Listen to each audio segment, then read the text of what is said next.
Will you turn on the light, please?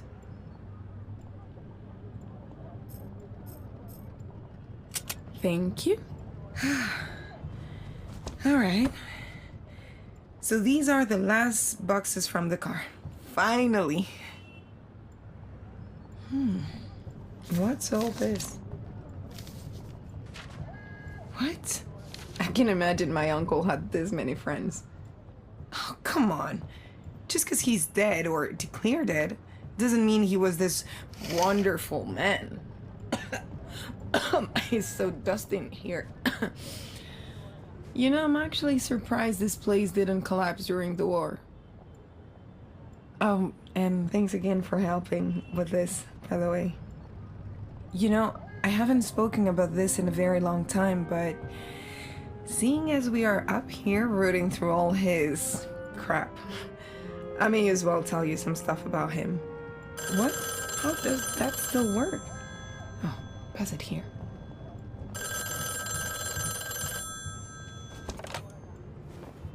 I bet you 100 pesetas that this is my mother. Hola? Hola, mama. We're just starting now. Oh, 'cause we only just got here?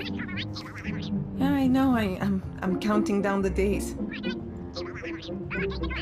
Well, I'll only be back in time for the fitting if you let us get on with it. No, I'm not shouting. I'm not shouting, this is just my voice. Hola? Mama? You know, me and my mom don't exactly see eye to eye, right? And now she's appointed herself as the wedding planner and... it's just too much. I wish I could be as excited as her, but... I don't know, I'm just not. Sometimes, I wish I could just run away from it all. Just escape to some paradise. Feel the sun on my skin, the salt in my hair. You know, cut my teeth on some proper adventures. Well, it's not the most practical plan, is it? Come on then, these boxes aren't gonna pack themselves. Would you mind looking in those drawers while I rummage through this cupboard?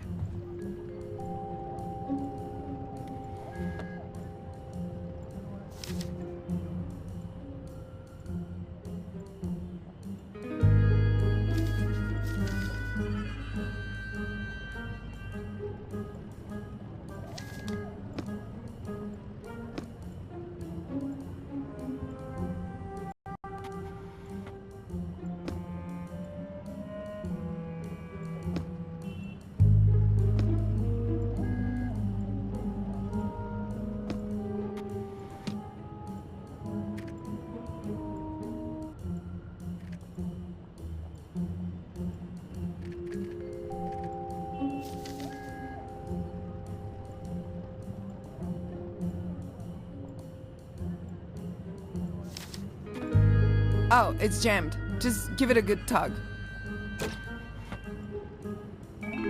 Oh yeah, sorry. I was telling you about my uncle. Firstly, don't be fooled by the cheesy bow tie. This man had some real skeletons in his closet. I must have been 9 or 10 years old when I got sent here. I was a bit of a troublemaker growing up, and my parents thought I could use some old-fashioned Catholic discipline. Though when I got here, discipline was the last thing on my mind.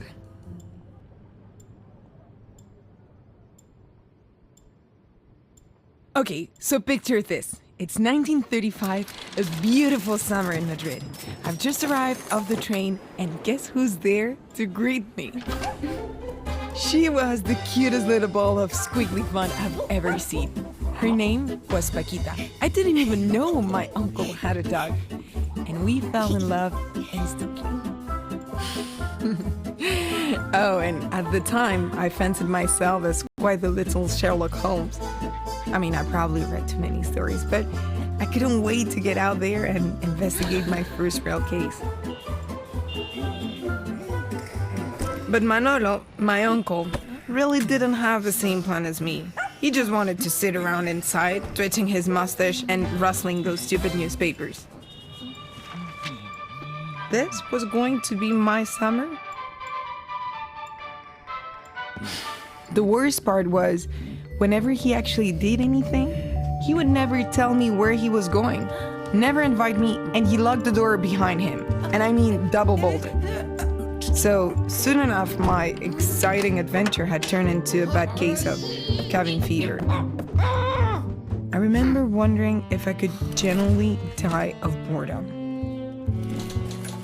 Eventually, things got so bad that I just started doing the housework, just for something to do. Of course, that didn't last very long. So, with nothing else to do, I started investigating anything I could get my hands on. Paquita as my wily sidekick, of course. But even Dad rattled my uncle's cage. And soon enough, he had enough. And, in a bid to get rid of me, he gave me something. I had no clue what it was, but it didn't take me long to figure out that it was an old camera. As soon as I got the hang of it, that was it. I knew I had found my calling. I love taking photos of things, even just around the house, especially Paquita. Oh, she took quite a few knocks in the process, but I think she loved the attention. And for a while, I began to forget that I was trapped in here. My uncle never joined in any of the fun, of course, or even noticed what we were up to. Now that I think about it, it must have been around that time that I started to realize that Manolo was barely home at all. It wasn't just during the day either. He was always sneaking out at nighttime. He was like clockwork. As soon as I put my head down, there he was, shuffling across that same squeaky floorboard every night. Did he really think I wouldn't notice? Come on, I knew he was up to something. Something shifty. Something worth investigating. And so this went on night after night after night. I just couldn't take the mystery any longer. I rooted through this whole damn office looking for some sort of, some sort of clue, but there was nothing. So instead, I started to document his movements. What time did he leave? What direction did he go? Which tram did he take? And I started snapping photos of him every time he crept away.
But even with all that evidence, I just couldn't piece it together.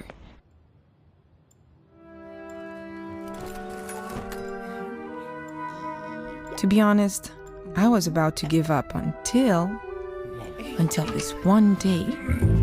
This one day when he came in with this bag.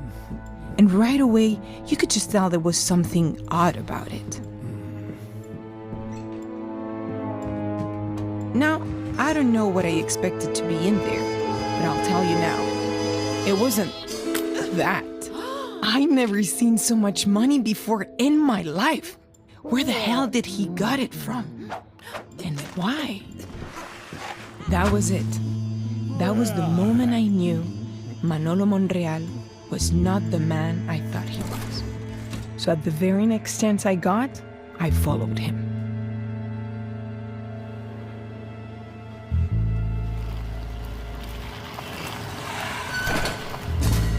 This whole time I've been waiting for a case to present itself, and here it was. I mean, look, you would follow him, wouldn't you? Okay, saying that now, yes, I can see that it was a bit crazy. But it was great.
I was on their tail, getting closer and closer to the truth, when suddenly I lost them.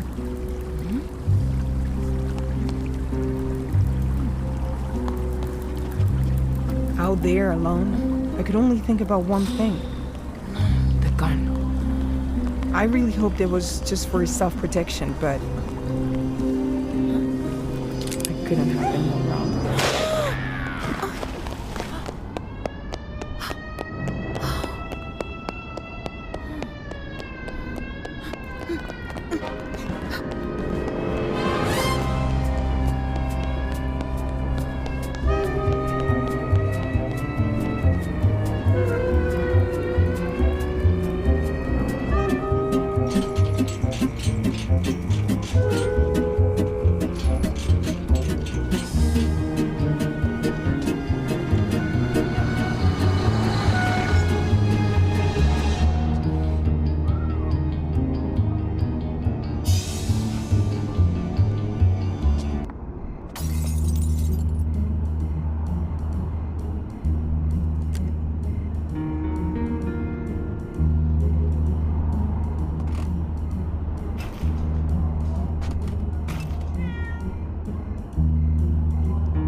I was freaked out. I tried to keep up, but what could I do? I lost him again.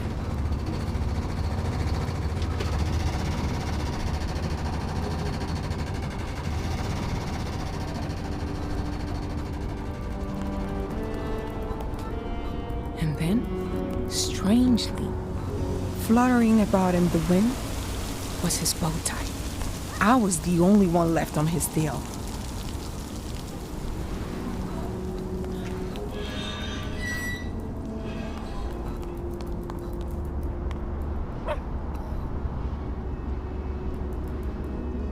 And inside, I could see nothing but stairs leading down into darkness.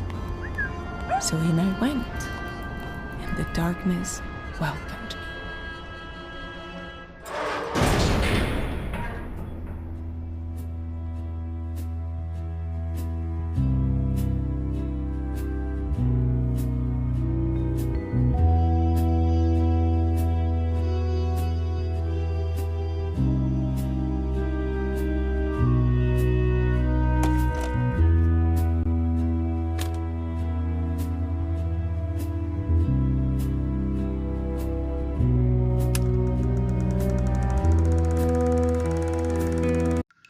Madrid summers are hot and dry and dusty, but not down there. There was a cold emptiness that goes straight through you. A constant drip dropping of water, forming pools that would make me jump with the splash of my feet. And that dark passage became a tangled web of tunnels.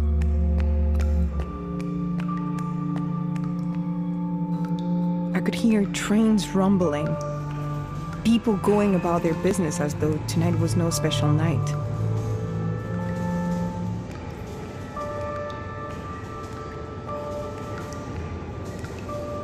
Twisted pipes formed sinister shapes that my mind made into monsters. I clutched Paquita as tight as I could. She could see and smell in the darkness, so she was my little living lantern, and I could feel her tiny heart beating against mine.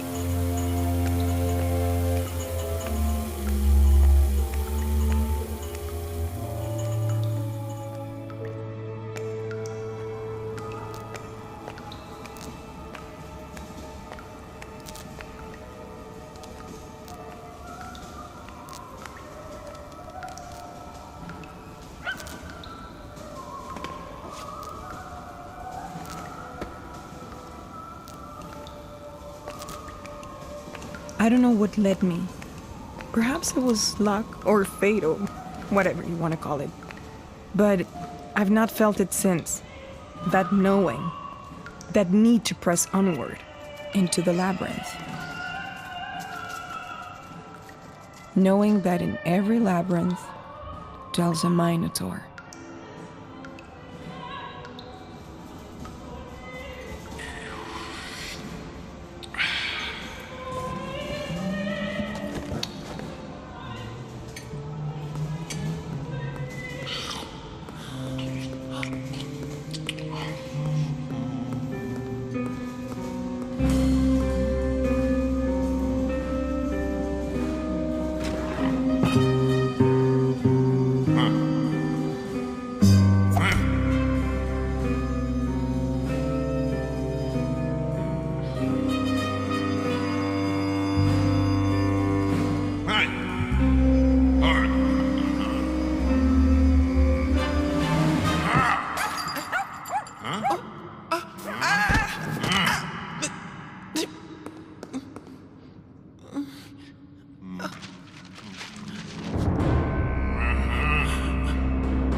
And so he run, dragging me along by my wrist.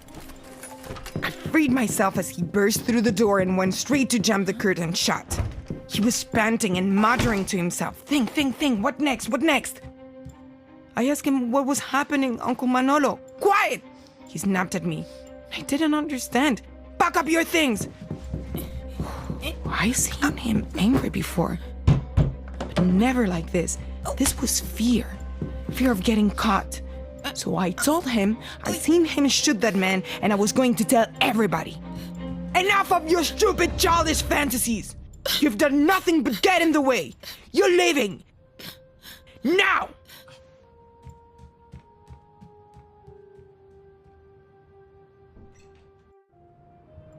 And that was it. There was no going back from there. As soon as I got home, I told my mother what had happened and she just brushed it off. Didn't even give it a second thought. I mean, I saw her brother, her own brother, kill somebody. Actually, murder someone. After a while, I stopped telling because, well, nobody ever believed it. I mean, why would they, really? It just sounded so silly. That's my mom again. She's the last person I want to talk to right now.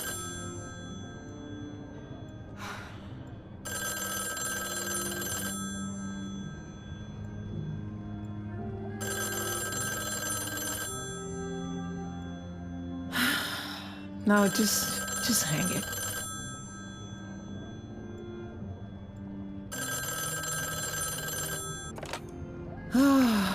Thank you. I really didn't need any of that right now. Wait a second.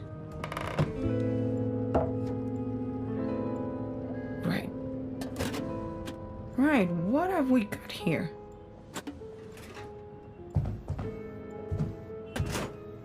Check this out.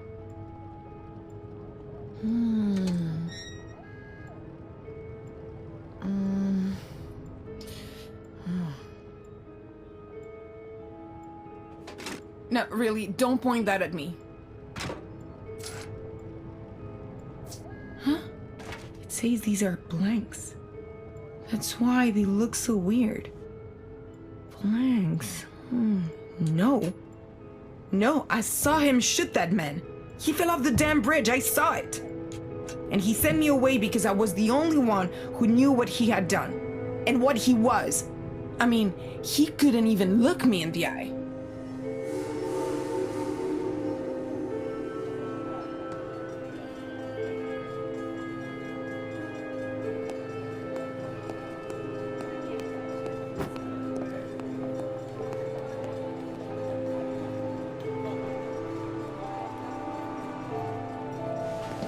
Wait.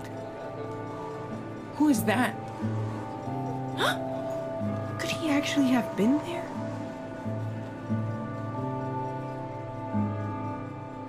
Well, no, Lola, not really. Not after what you saw at the bridge. But at this point, does it even matter? I can go over this time and time again, but it's not going to change anything. It's this tangled up mess of confusion and deceit and shame. In the end, nobody's left with the truth.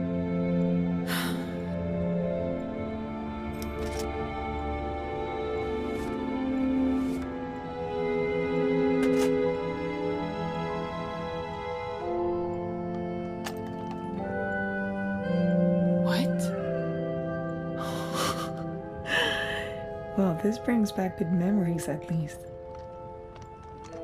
Wait, you don't think there will still be film in here, do you? Okay, quick, turn off the light. Because if there is, I don't want to ruin it. Gotta be careful. Alright. Here. Bag them on the line to dry.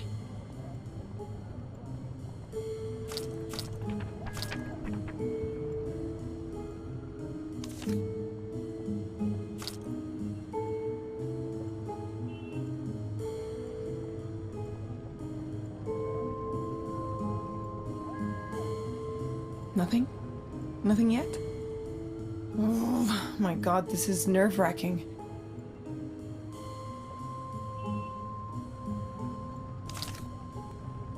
What's in that photo?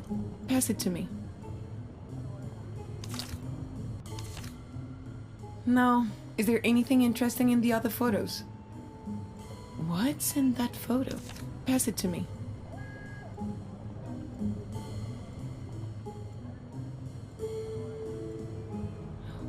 What?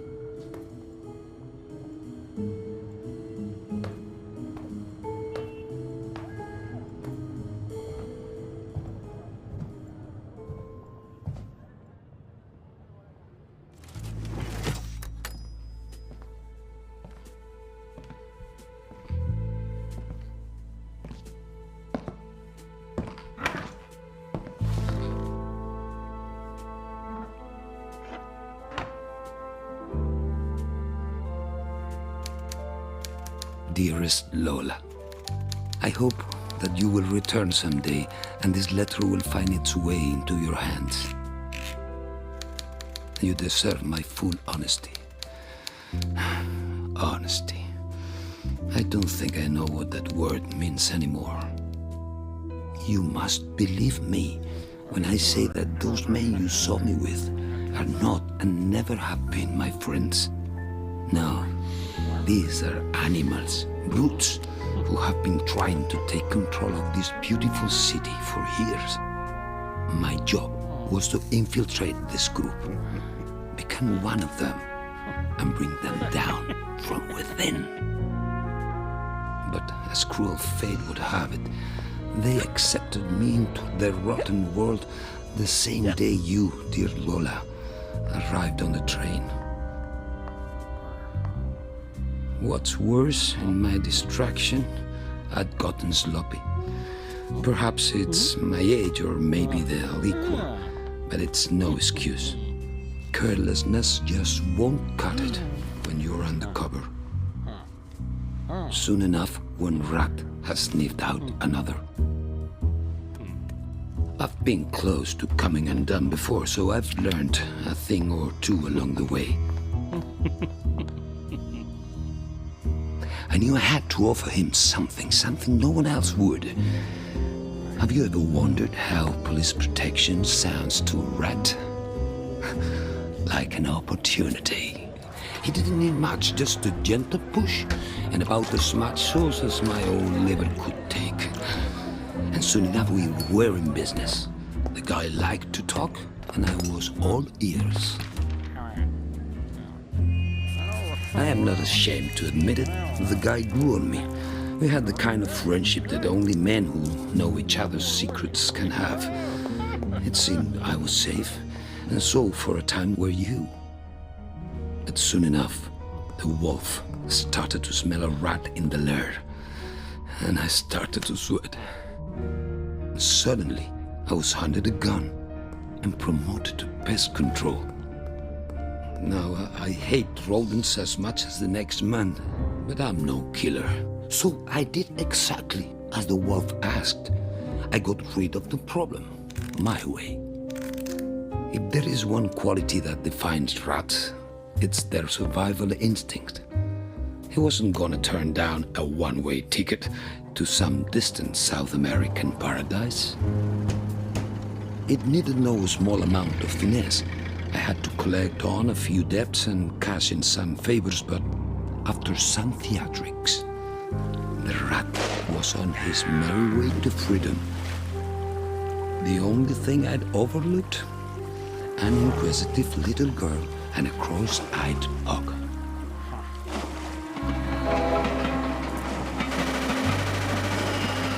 We were damn lucky to escape that place. The wolf was on the hunt and I had no intention of letting any of us become his prey.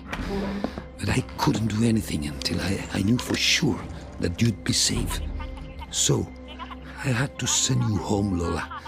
God knows you'd already seen enough misery in Madrid. Every truck in my life ran through that station that night. You were gone.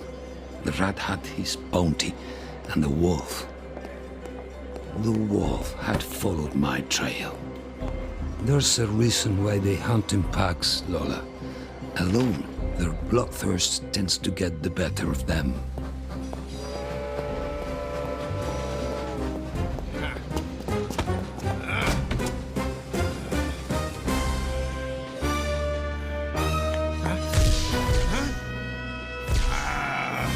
His prey had become his predator, and my own pack was closing in. But I couldn't hang my head up quite yet. You see, there's two parts to putting criminals behind bars. The first is what you see in the movies. You knock them out and lock them up tight in the darkest corner you can find. But if you don't have yourself a proper case, sooner or later they'll find a way out. I hope you know I couldn't have closed this case without you. When all is said and done, I know nothing I say will excuse or make you forget how I treated you. But if I ask anything of you, it's to hold tight to the good things, the in-between times, those little moments of joy that we so readily forget. If only I could turn back the hands of time, I would have quit this game a long time ago. This is no life for an old dog like me. My place was making memories with my only niece, and now war is on its way. So I too must leave. I sure will miss this city. A smarter man than me once said that the best lead you'll ever get is your own gut. Don't let anybody drown that voice out, Lola. If only I'd listened to mine sooner. I leave you with my endearing love. Your uncle, Manolo.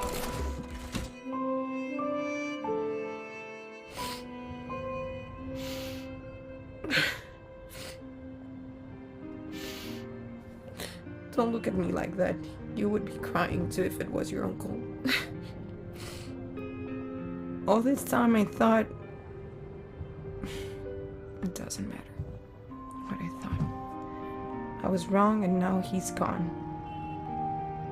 Forever.